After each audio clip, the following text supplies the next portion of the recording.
What's up, everybody? Corey here. Yes, in the middle of the day. So if it's in the middle of the day, all my guests who have seen these things get started, they say, well, if it's in the middle of the day, you must be talking to somebody. And hopefully it's somebody special. Hopefully it's somebody you're very interested in.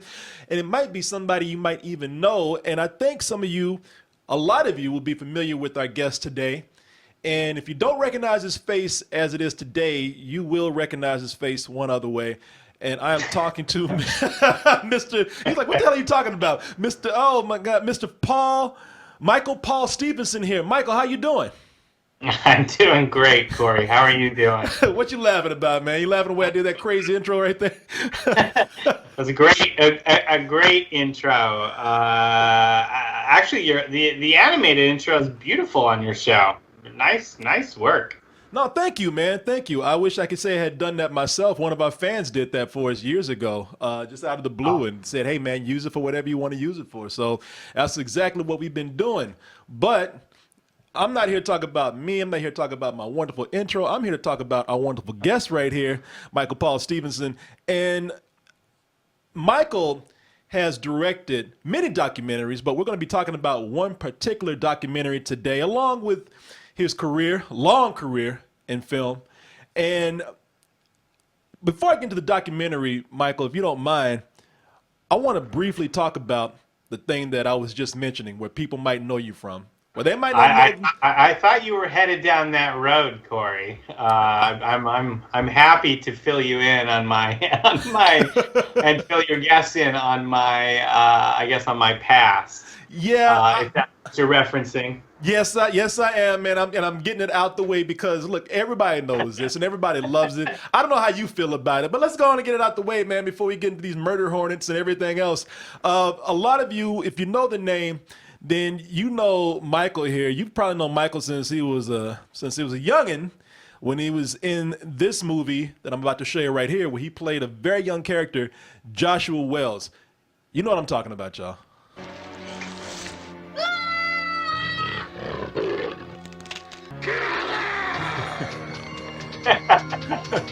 Yeah, people talking about Troll 2. And I know everybody brings it up when you're around, when you do interviews. I know it's a thing that's always going to come up. So that's why I want to talk about this right now. And speaking of your reaction to that, what's your reaction to people bringing up Troll 2? For people who don't know, Troll 2 is, and Michael, I hope you don't mind me saying this, but then, everybody says is Troll 2 has the reputation as being, if not the, but one of the worst movies ever made. And I'm gonna ask you about this later after we talk about everything else. But what's your reaction to people bringing up the movie today, man? Is it like, you know what? I moved on. I'm a director now. I want to talk about other things. Are you still proud of it, man? Look, my reaction. So yes, as many know, I am the child star from what is considered to be the worst movie ever made, and I love it. I love that movie now. I love the experience. Uh, that led from making this low budget horror film to making my first documentary to strangely leading to where I am now as a filmmaker. I wouldn't trade my experience with vegetarian goblins for anything. For anything. It's part of who I am and has been part of everything that's come since then. And now I didn't always feel that way, like as you may have guessed, or many know. I mean, I was embarrassed by this film and didn't really want anything to do with it, and it never went away, and it still won't ever go away. But over the years and through the experience of making my first documentary, Best Worst Movie, I really came to understand just how special that film is on a number of levels and how special that experience was. So I'm beyond grateful for my experience in Troll 2. Okay. Now we're gonna come back to this later, and I'm gonna try not to ask you about the usual things that people ask you about Troll 2, but I want to get into your latest documentary right now, which is on the Discovery Channel. And this is something that a lot of people are very much interested in. And I know it grabbed the attention and scared the hell out of a lot of people about a year ago. and we're talking about Murder Hornets. You did a documentary about Murder Hornets called Attack of the Murder Hornets. Can I show a little bit of it right now to people? Sure. It's tough to look at anything in creation and say that is an evil creature. They're called Murder Hornets. Arrived in the Pacific Northwest. This scared people so much. They thought murder hornets were going around like with knives and shanking people and killing people and whatnot, man. And so you've taken this, and I think your intention is to scare the shit out of people even more. You've given this sort of a horror, true crime approach with this. So why don't you tell us more about this? Yeah, so Attack of the Murder Hornets, as you mentioned, it's an original documentary for Discovery Plus that's streaming now. And if you would have asked me 6 months ago, 7 months ago, if I would have thought that my next film would be about a giant hornet, I would have thought you were crazy. But as life does, it leads you in interesting directions. And one Saturday morning, in May, I was having the experience that everybody else on this planet was, and that wasn't a very good one. I was locked. We were all under lockdown and dealing with the coronavirus and just the weight of a pandemic. And I picked up the New York Times and read an article about the Murder Hornets. And that moment was one where it was like, oh, of course, like Murder Hornets. Why not? Like, yep, it makes perfect sense right now. And then I was drawn specifically, Corey, into the character story of these folks, beekeepers and scientists, who were on the front lines, expected to try to stop the establishment of an invasive species. And it felt, when I read it, it felt impossible, and it felt like a horror movie, and it felt like just this sort of impossible mission. And then it compelled me to start talking to these scientists over Zoom, and then soon after that, I ended up in Washington making this film. So, with this, all the rumors that we've been hearing about murder hornets, all the hype that we've been hearing about them, all the things that we don't know that are true and what are true, because still the experience that people have with these things is limited. So, even listening to the narration for the trailer, they're talking about how murder hornets are cutting the heads off of bees. Because this is what they do. It's like, this is crazy. They go in there and they behead bees, if I'm correct, right? Right. That's right. Yeah. So here's the deal. Murder Hornets. It is a hyperbolic nickname, and it is a dangerous species. It's not a murderous species. But it's the threat, and what's at stake is very real, and that is the health of our honeybee population. Mm-hmm. This specific species, the Vespa mandarinia, or the Asian giant hornet, is a real threat to the health of honeybees, which, as we know, are pretty important on many levels. And what these hornets are known for doing is beheading honeybees, and wiping out entire colonies, within an hour, within a short time. And it is not a native species. It's here because of humans. And now in this part of the world, we have scientists and beekeepers who are expected to try to stop this. Yeah, that's why I was going to ask you about them. When you say it's a hyperbolic name, when you hear about them going in and killing beehives in such a short amount of time. So we hear that without bees, humanity is at stake. Humankind couldn't be non-existent in 4 years. And so with these murder hornets out there killing these beehives, they are seen as a threat to our survival. So is the situation really as bad as that? Like, they can wipe out mankind if they continue to invade this country? I don't know.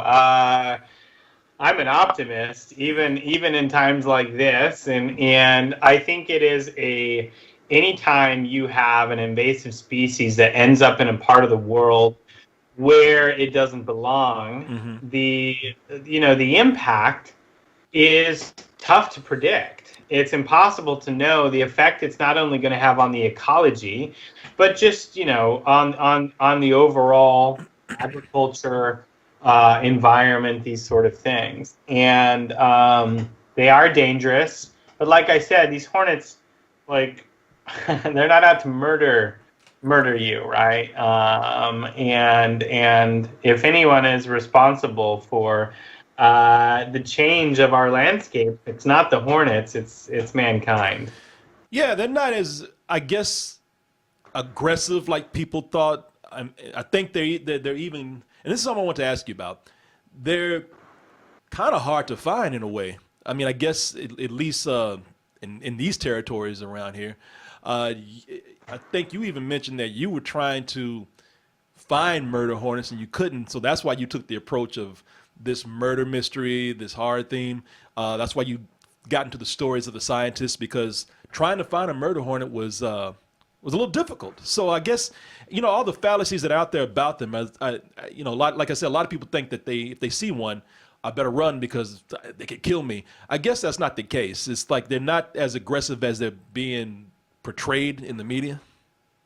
Yeah, so when Mike Baker from the New York Times did the original article that called it the Murder Hornet, he didn't give it that name. He was actually talking with researchers in Japan, and there's lots of monikers for this Asian giant hornet. The yak killer is also a very well-known name for this hornet. And as Mike was talking to the researchers, they said, "Oh, we don't call it the yak killer. We just call it the murder hornet." And then like that species really took over the airwaves, and it did incite a lot of fear, and it incited a lot of irrational fear that swept sort of the country coast to coast. Now, all of that said, in the film Attack of the Murder Hornets, what's at stake is this window of time, and the scientists and the beekeepers having to try to stop this within this short window, because once an invasive species gets established, it's impossible to go back. And so the greatest risk right now is the further establishment of this invasive species and the potential impact it could have on our honeybee population, which could impact agriculture, ecology, and so on. So when you were doing this and you saw how these insects were being represented, do you see any, there's a lot of fear about them out there, but we always hear that we should be careful about things that we want to wipe out, species that we see that we're afraid of and just want to get rid of. Is there anything good about these hornets? Within the ecosystem, within the food chain at all? Is it like if we were to some way eradicate them, would that be harmful also? Well, it depends on what you mean by, yeah, I mean, it's hard. And again, like I'm not a scientist, I'm a filmmaker, but from what I understand, this species does have its place on this planet, right? And in throughout Asia and Southeast Asia and Japan and that part of the world, they're very common. And they are part of the ecosystem. And the Japanese honeybee, for example, has evolved to be able to defend itself against the Asian giant hornet in those parts of the world. What's unique here is that this species is an introduced species. Mm-hmm. So it is not part of the landscape here or the ecology. And so the impacts it can have are unpredictable. And we know that our honeybee, the European honeybee here, or the most prolific honeybee, it does not have any way of protecting itself because it has not had the natural evolution of the bees in other parts of the world. Yeah. So it's not as though, in the story, we've got a beekeeper who this is a very personal personal attack on his family, his livelihood, and his bees. Like, his bees are his family, and to him, it's very much like, look, this is an evil creature and needs to go back to hell. That's his point of view. On the other hand, you have a scientist who his job is to stop it from establishing itself. And he'll be the first to say, like, look, like, it's a dangerous species, but it's not a murder hornet. And so I think what I was trying to do with this film, first and foremost, was to tell a character-driven story about these people who inhabit this world with a giant hornet. And each one of them, their perspective on it varies. And that's ultimately, when I first started on this film, it was about, how do I tell a character-driven story here that shows what's at stake for these people who are trying to do the impossible.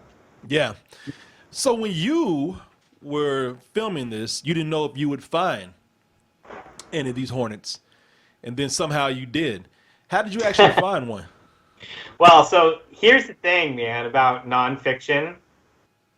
Is you go with instinct and you go with gut a lot. And like you said at the very beginning, there was no guarantee that we'd find even a single hornet. It's not like you're up here and they're flying around everywhere. Like, it's a very rare occurrence. And then to think that, okay, well, they'll find a hornet, they'll trap a hornet, they'll track it back to its nest. All of these things are sort of, they're very rare. The odds are against you. In many ways, it's lightning in a bottle, right?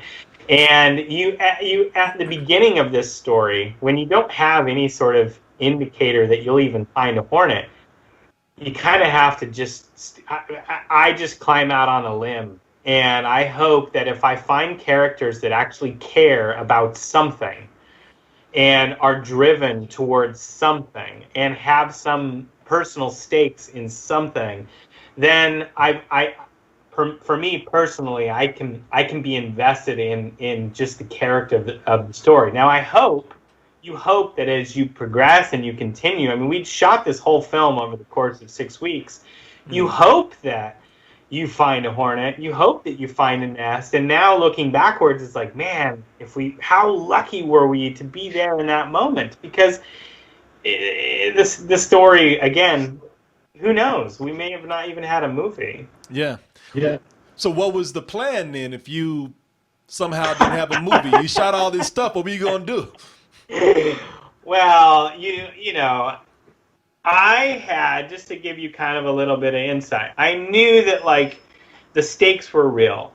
I knew there was a ticking clock. I knew that it was going to be fraught with ups and downs, right? I had no guarantee there'd be a hornet.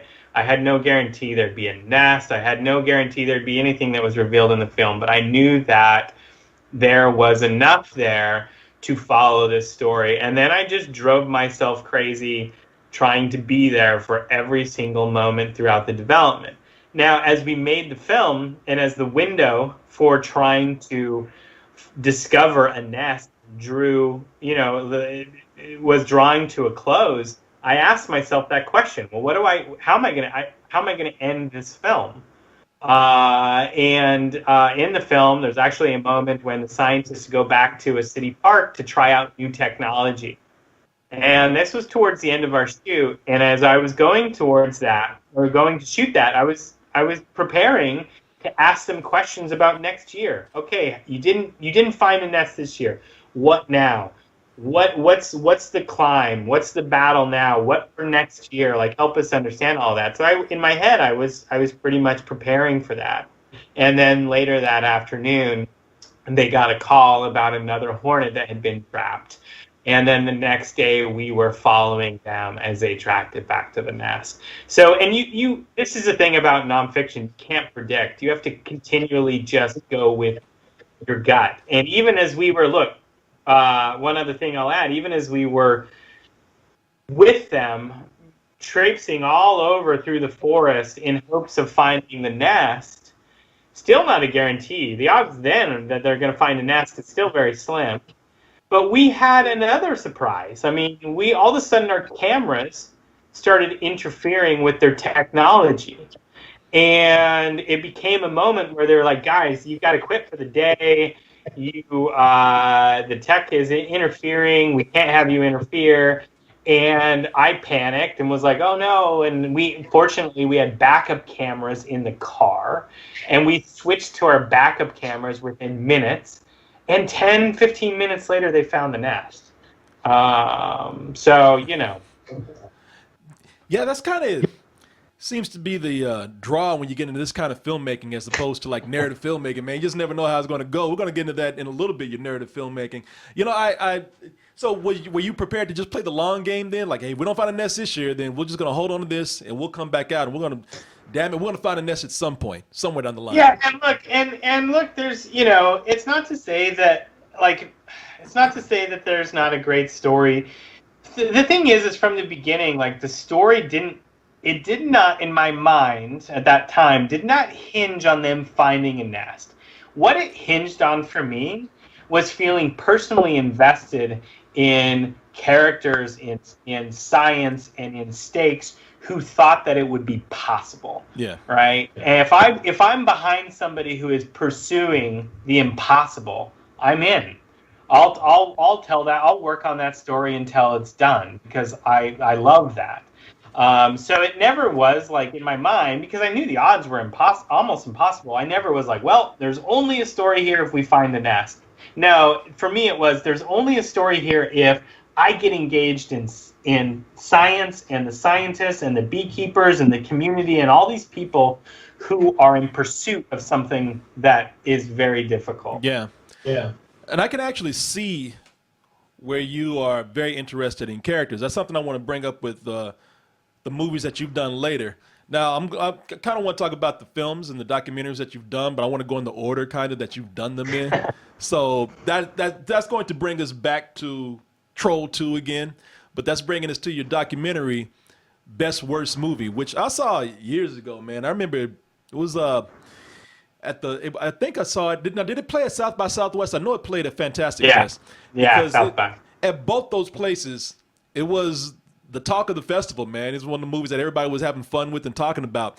This is the movie where you've gone back and you've centered mainly, I think, on the dentist who played your father in Troll 2. And just talking about how years later, how that has made an impact on his life. It was so not him. The strangest thing to watch. Will you kill me if I tell him? No, tell him. It was just crazy because nobody in the community even knew that George was in a film. I was in a movie back in 1989. It's called Troll 2, and it's become known as the worst film of all time. Really? Yes. You know, I think one of the things that people really love about that is not so much. Look at you, don't even having a good time with it again. I have to tell you, it brings back so many good memories, Corey. So thank you for sharing that clip. It's really a lot of great memories. No, you know, it even brought back great memories for me watching this trailer again. I had so much fun with this, man. I remember we were talking about this movie so much when it was done. And I think the reason why is because you do center more on character. I mean, a lot of people are thinking they're going to go in and they're going to be laughing at this movie, you know, the way people are talking about this movie and whatnot. But people are really, it's the memories of the film, but people are really enjoying just watching the testimonies of people and the people who have fun memories with this.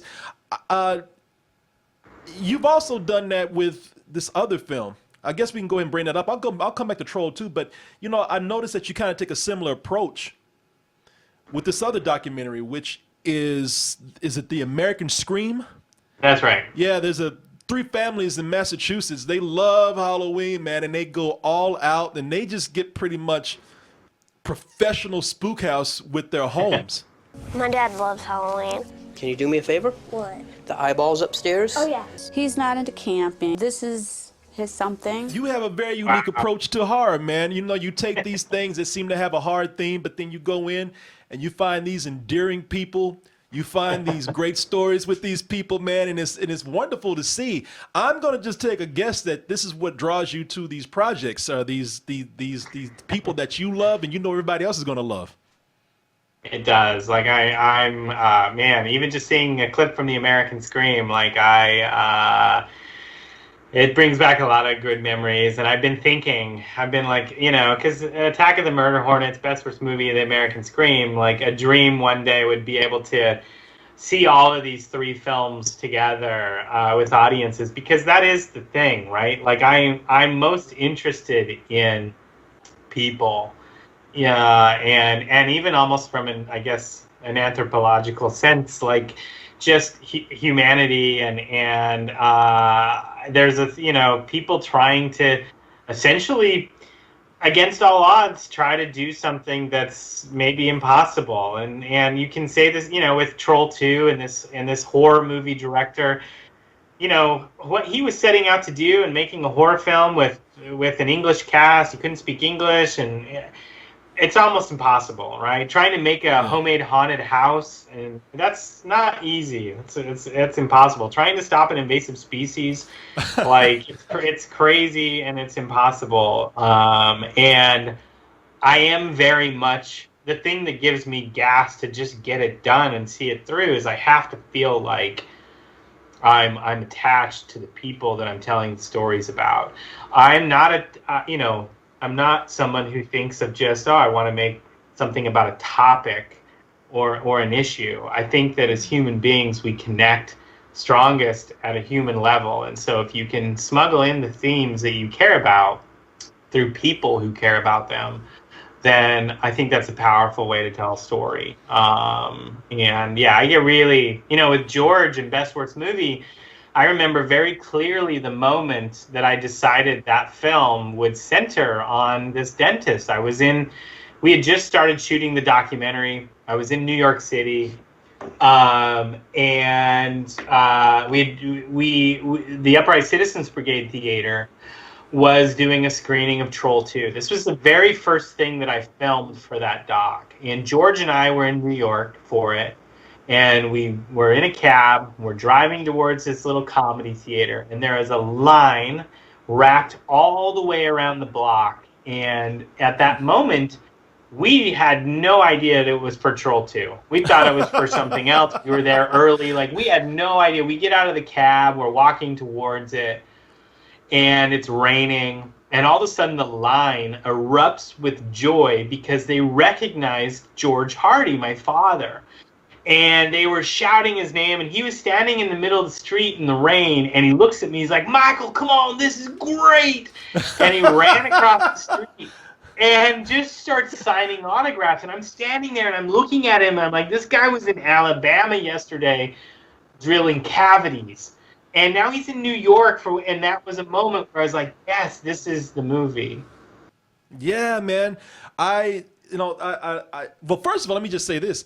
You say you want to show all these movies together. You have enough movies to start the Paul Stephenson Film Festival if you want to, man. You can do that on your own. When people I know can go back to I know my mom and my daughters would probably come. I don't know about anyone else. I'll be there, man. I'll go since I inspired you with the idea. I'll definitely be there. But no, when you talk about, you mentioned how there was a language barrier, and people who know the movie, they know this fact probably for themselves, that you guys as actors, you were speaking English, but most of the crew and the director here, Claudio Fragrazio, he also spoke Italian, and his grasp of the English language was not very good. Led to some interesting choices with the film, I'm guessing. But, with all the craziness that was going on with filming Troll 2, and you being there as such a young kid, and now you're a filmmaker today, what is it that you picked up from your experience working on that particular movie that has served you today? Wow. Well, Claudio, I think I love Claudio and who he is, and he's somebody who has a really big heart and a ton of passion, and that's what makes Troll 2 and special to me is you think about all of the obstacles he must have had in his path. I mean, making a movie's hard enough as it is. Mm-hmm. Now try to make a horror film with actors in the middle of nowhere, Utah, who can't act, you can't really communicate. It's not like you have all these sorts of things that are against you, but it doesn't hold you back. You persist. You make your film. And that's the sort of thing where it's like I constantly am confronted with projects that stop and start and obstacles and hurdles and I will think about Claudio all the time, and I will think about how he persists, and for that he has an influence for sure. If an Italian filmmaker who cannot speak English can make a horror film with actors who can't act and have this impact all these years later, I can do anything. Right? like that's hard. So I think about it all the time, and I love him. I love where his heart is at and everything, and I love his passion, and I have a lot of respect for him in just doing things, the way he wants to do them. So you were just kind of inspired by his drive and getting over the hurdles and challenges that he had on that movie. For sure. Yeah. Drive. And he also says something that has stuck with me forever. And that is, like the point of film and stories is to essentially move people, right? And bad or good, like these are all things that don't even, in my mind, don't matter if you're not able to move somebody, if you're not able to create a memory. And Troll 2, regardless of where it fails or where it's not, whatever, conventionally good or where it's just a disaster, you can't argue that 100 years from now, people will still be talking about that movie. And if there's one thing that is worse than bad, it's to be forgotten and to be forgettable. Yeah. And that's the thing where Troll 2, I think, is so special. And that's where I think Claudio is and what he's created with that is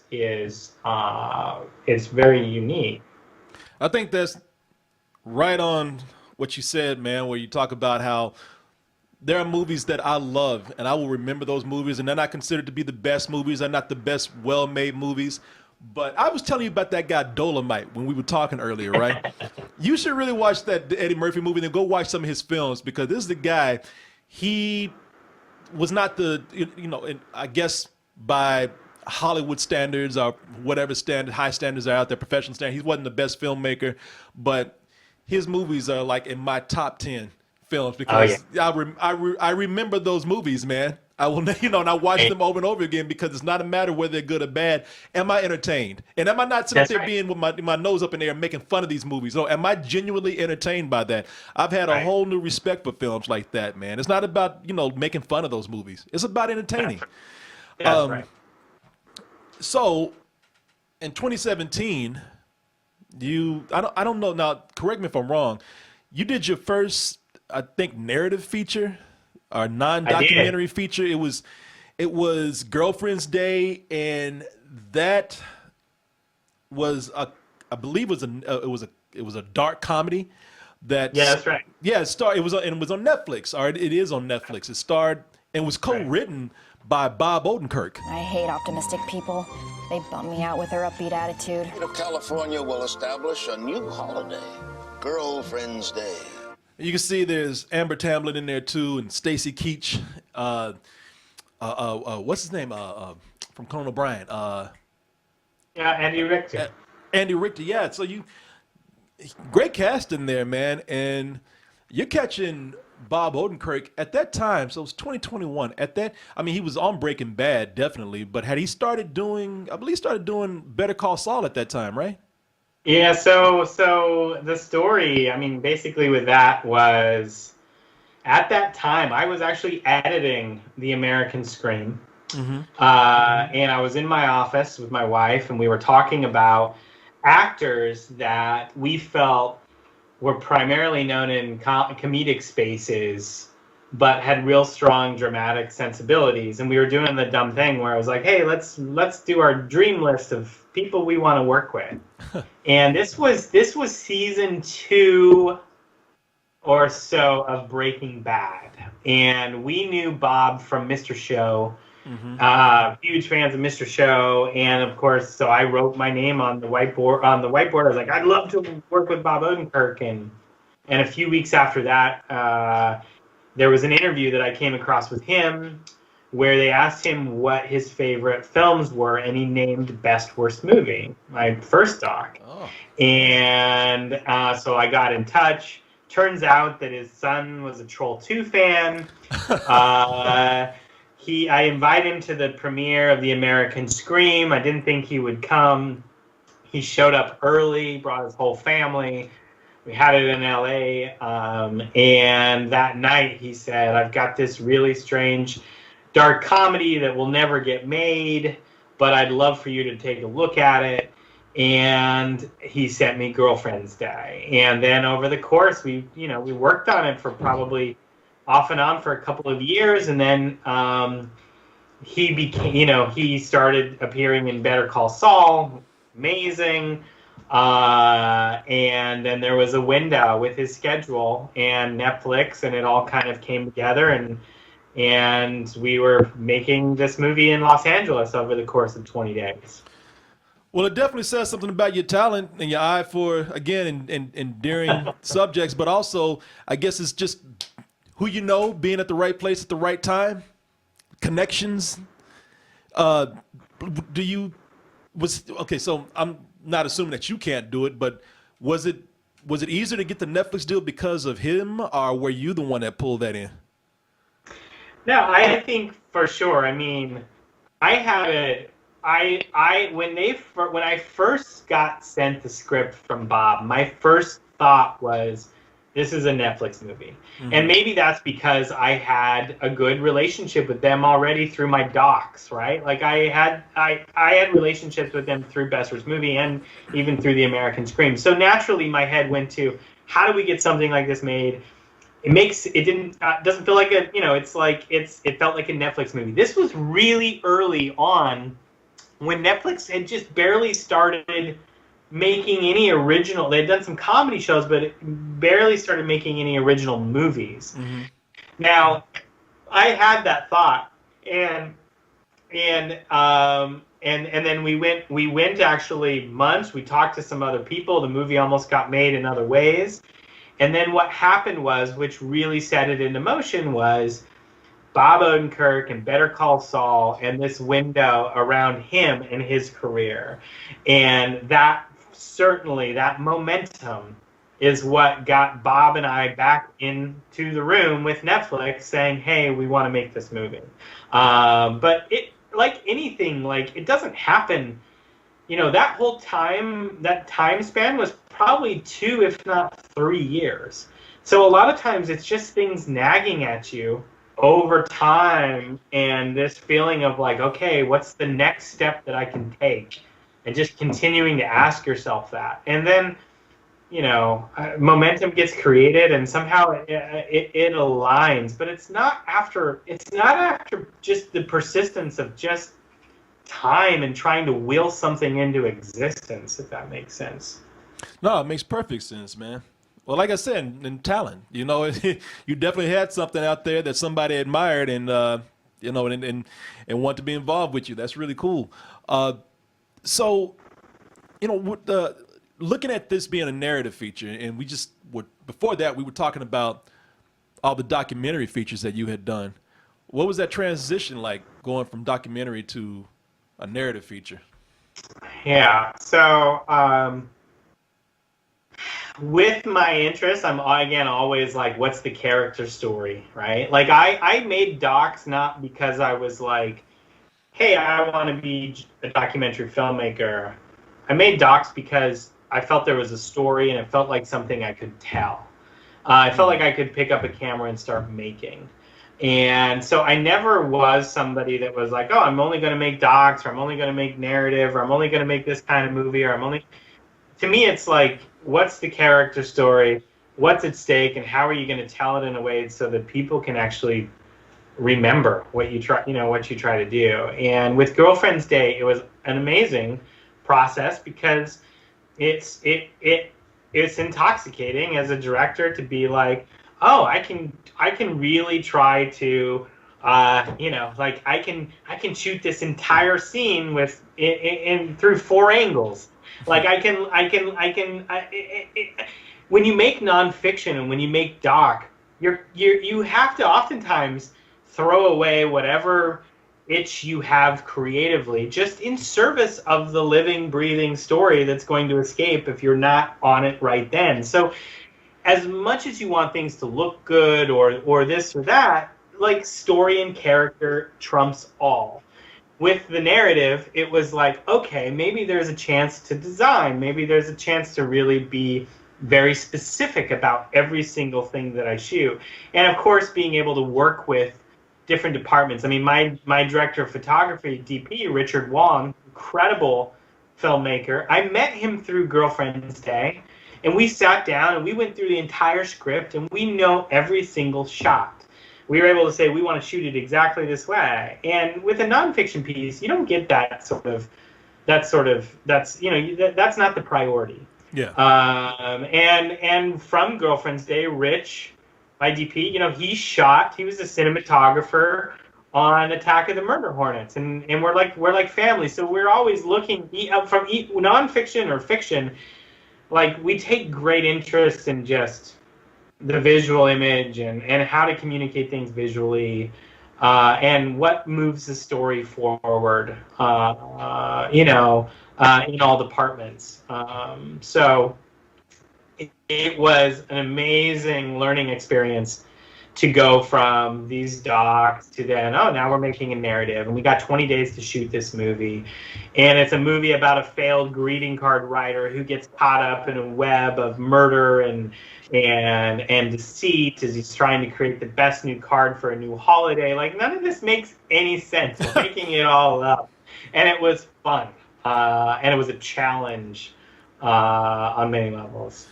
Yeah, something that stood out to me, what you're saying there is, I know everything has its pros and cons. Nothing's going to be perfect. Nothing's going to be completely easier than the other thing. It's always going to be a give and take. But would you say that there's, and I think you did kind of say this, is there more of a sense of control when you're doing these narrative features, being able to have a DP, being able to go in and set up everything and be able not to, like what you were saying, things are kind of happy accidents with the documentaries.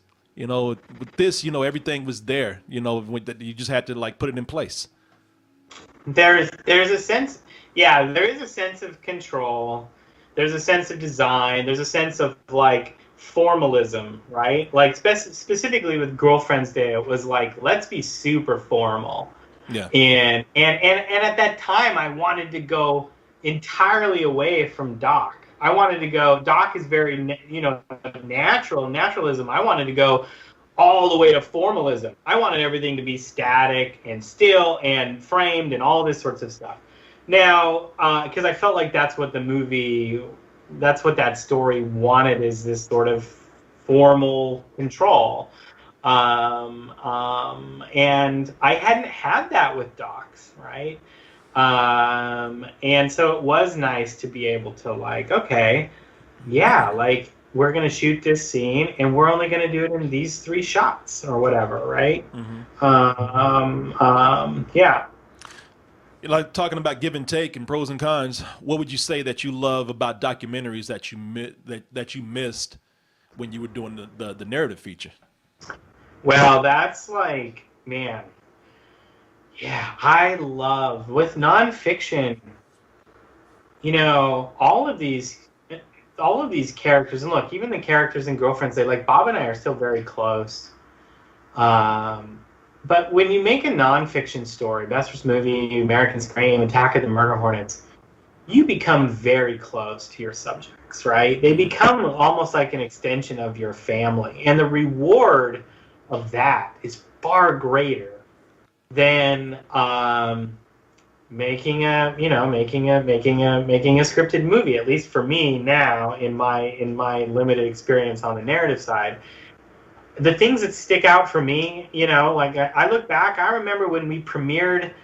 Look, we played festivals, the Best Worst Movie and American Scream, but the things that stick out is I remember when we premiered the American Scream in small town Fairhaven, Massachusetts, in the high school, and I was sitting in the back of the bleachers, and my subjects for the film showed up in tuxedos, and the town watched the movie for the first time, and these people were celebrated for being pillars of Halloween. And I sat in the back of the bleachers and this is priceless. This is what making nonfiction is about, right? Yeah.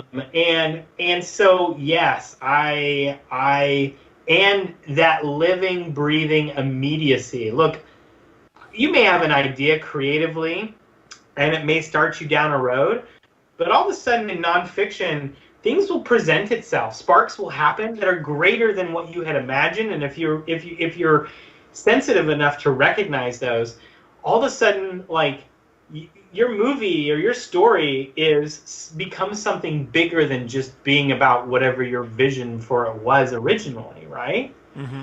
And that's the magic of nonfiction. Honestly,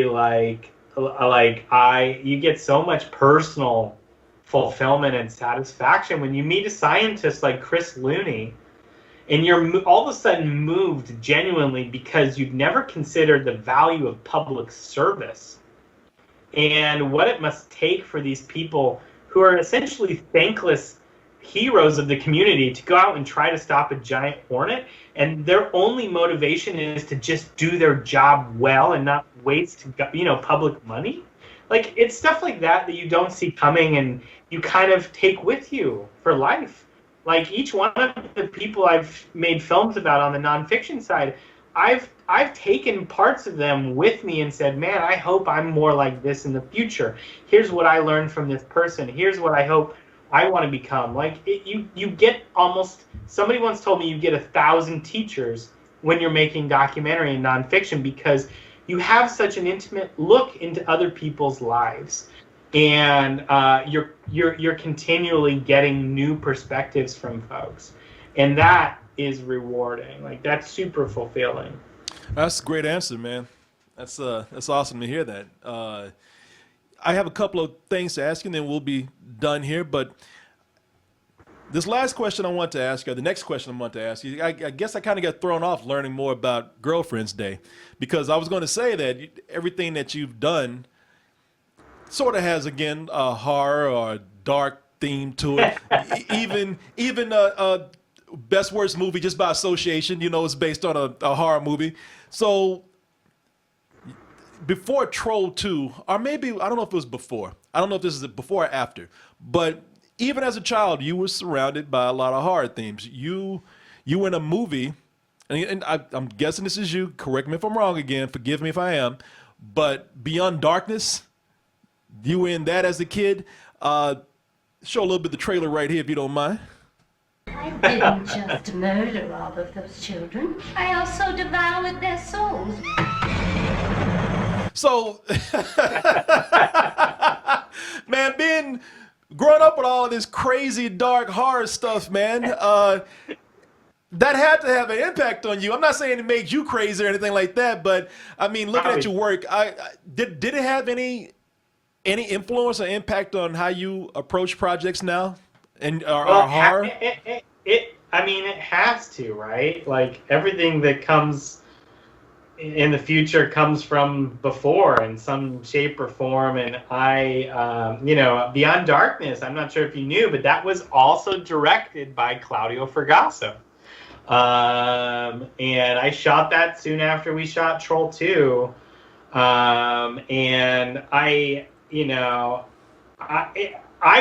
grew up Mormon and in a very Mormon community, and horror movies was no, you can't watch horror movies. And so I used to have to sneak down to the video store to get my older friends to rent horror movies like Chud, because they were R-rated, and watch them.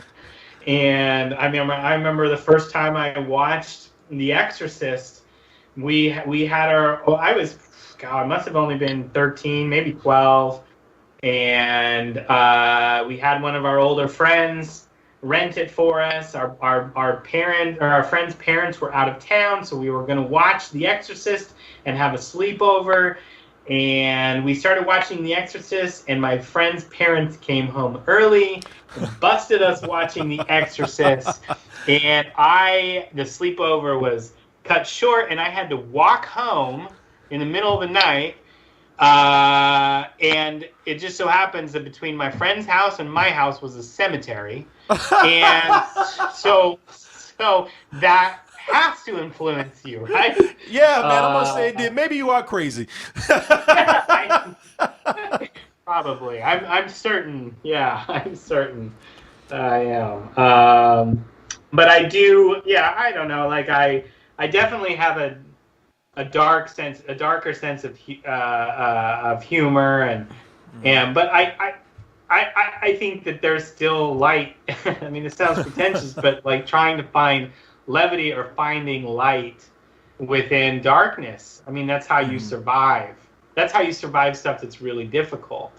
And so even with characters, I don't think it's as black and white as good versus evil, hero versus villain. Like, I feel like humanity is all shades. Like, sometimes I'm horrible and other days I'm decent, right? Like, it's just how we are as people. And so I like stuff that feels very sweet and innocent and funny, but I also like stuff that's pretty dark. Yeah.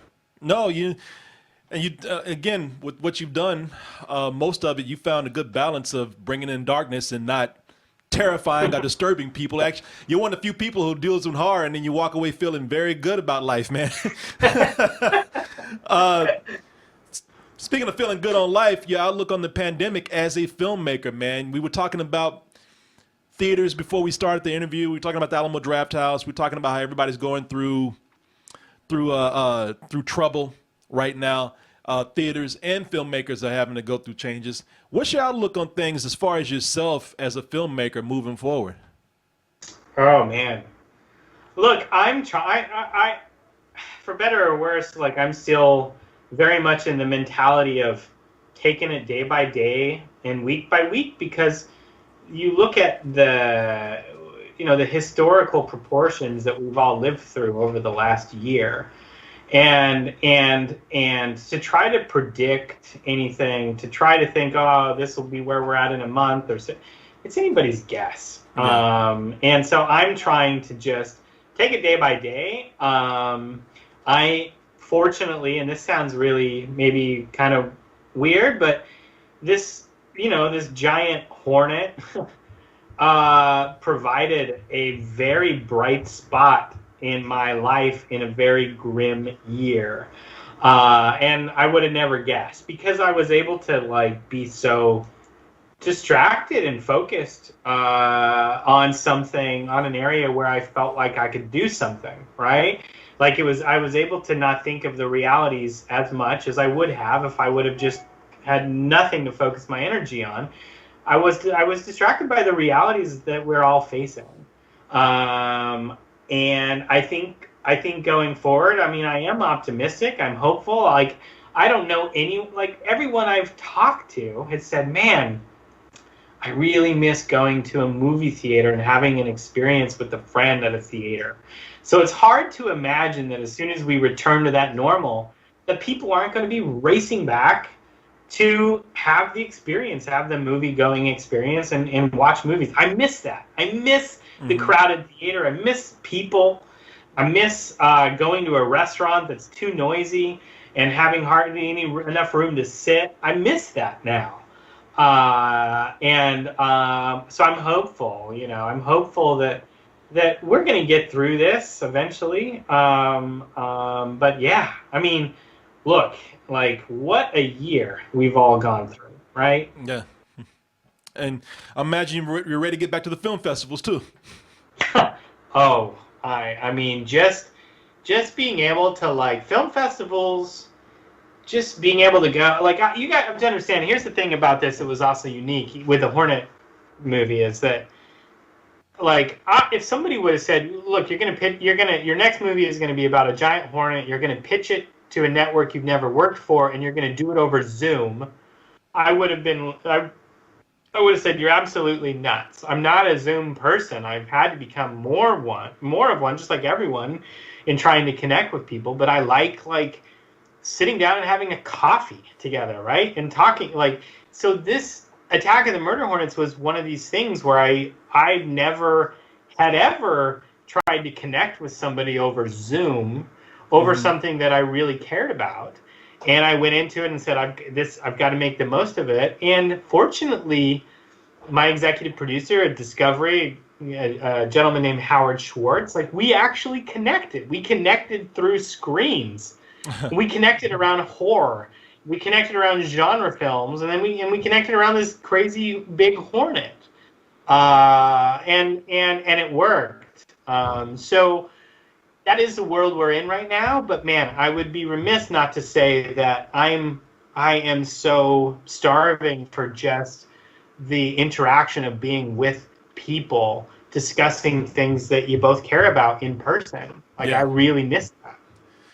Well, hey, man, thank you for the time. This has been a great discussion. This went a little longer than I thought, and I really appreciate your answers, man. A lot of great stuff that, it's like you said, it's just great to learn about a person, man. This wasn't like, a Q&A or anything like that. It was really great to hear some of the things you had to say about your outlook on life, and I appreciate all that. Thank you so much, man.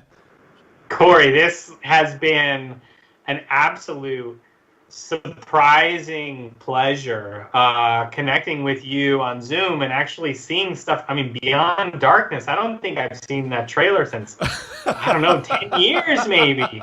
And all of a sudden thinking, man, I need to call George. I haven't talked to him in a couple of weeks. And it's been a real pleasure talking with you, and wishing you the best in Austin and all of your personal and creative pursuits. Yeah, man, maybe I'll see you here when they start the festivals back, hopefully. Maybe you'll be coming through with your next film, and I'll definitely look forward to seeing what you do next, man. Thank you so much for your time. This has been a lot of fun for me. I, like you, love learning about people, and I've learned a lot of great things, and I'm walking away from this a little more inspired, man. I mean that. Thank you so much.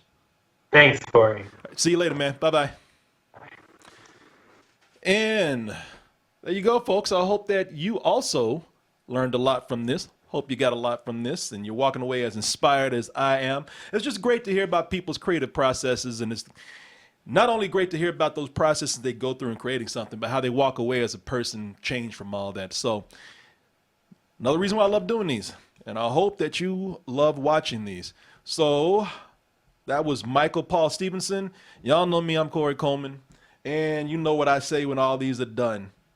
If you've been around, and if you haven't, I'm going to let you know. One of the things that I think people appreciate around here is that I think about you all the time. I really do. I know that sounds creepy, but I don't care. I do. I go to bed thinking about you. So I tell you this because I want you to know that even when it's late, I'm not streaming. When it seems like it might be bothering somebody, you never bother me. So what you do is you get on the computer, pull out the keyboard, and you feel free to write me anytime. Send me an email to kcoolmans@gmail.com. That's KCOOLMANZ@gmail.com. You email us with any kind of questions, comments, compliments, insults, input, and our advice. Hit us up on those social medias. You see them right there, Instagram, Twitter, and Facebook. All that information that you see right there, copy it now, memorize it, love it, use it. Also, folks, I hear everybody's getting vaccinated, so wait, just calm down. You'll be able to come to Austin at some point soon. And at that time, what I'd like for you to do is let me know your plans. You can let me know your plans now, as long as you stay away from me.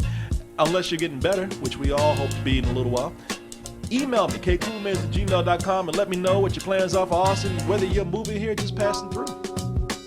I would love, once again, to safely hang out with you. All right, everybody, that is it. It's been a lot of fun doing this interview, as they all are. And I hope to see you soon on the next thing that we do. Good night, good morning, good afternoon, good evening. Whenever you are listening to or you're watching this, goodbye and stay be toasty.